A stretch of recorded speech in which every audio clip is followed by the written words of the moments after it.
नमस्कार साथीहरु सबैजनालाई नमस्कार है। हेर्नुस् त मैले यो चिसो मौसममा चाहिँ सुत्केरी मसला एकदम पाउडरमा एकदम हेल्दी बनाएको छु। साह्रै मिठो छ। यो मैले दोस्रो लट बनाएको पोहोर परार पनि मैले बनाउँथे।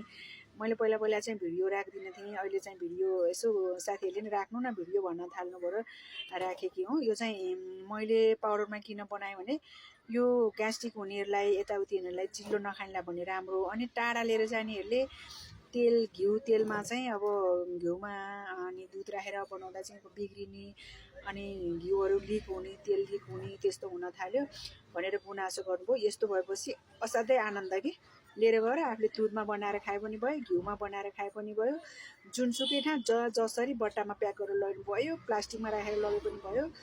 एकदम राम्रो छ। यो जसले खान पनि हुन्छ। खानालाई अलिकति अनम्यारिड बहिनीहरूको लागि चाहिँ त्यति सुइटेबल छैन। एकदमै राम्रो छ यो।